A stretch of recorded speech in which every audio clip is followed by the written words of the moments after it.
So if you're in high school or you ever have been in high school, you've probably realized that there's a lot of books you're going to have to read that are boring, unnecessary, just all around horrible.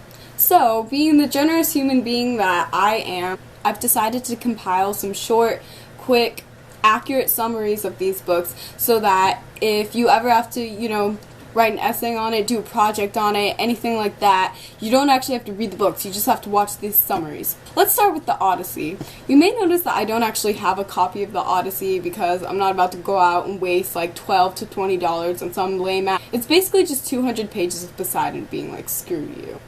Also, this book taught me that the only thing women are actually good for is being a witch, being a sex slave, or crying over your husband for like 20 years. So, that's good. I didn't know that before. The next is The Old Man and the Sea. I actually do have a copy of this, but it's like all the way in the other room, you feel me? This is basically a 400 to 500 page shorter version of Moby Dick, so you're just going to want to go ahead and read that, and this is basically the same thing. Okay, next is 1984 by George Orwell. Yes, the same person who wrote Animal Farm. Basically, communism. Next up, Catch-22. I don't even know. I think they're in the army. Let me read you the first line of this book.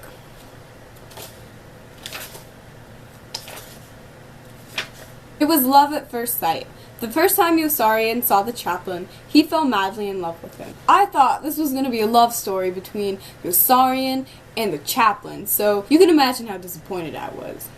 I think I only read the chapters with both Yossarian and the chaplain in them. That might have been why I didn't understand it. Next up, Things Fall Apart. Literally a book about yams. You're not going to be able to pronounce anybody's name. Okonkwo. Next up is Wuthering Heights. First of all, the main character spends the entire first half of the book lying in bed, and then halfway through the book, she dies. The entire second half of the book is about the main character's annoying-ass kids who have the nerve to have the same name as them. Now, I think we'll close with my personal favorite, To the Lighthouse, which is literally 209 pages of Virginia Woolf being sad. So I really hope these summaries were helpful for you. I tried my best to only include, the important parts, the things you're going to need for your essays, the things you're going to need for your thesis. Sometimes, I get carried away and I include other little details. I just love these babies so much. If there are any books in school that you're struggling with that you want me to create more summaries about, make sure you leave them in the comments below. I'd be happy to help out again. If you're watching this, it probably means that you're about to go back to school, so I guess.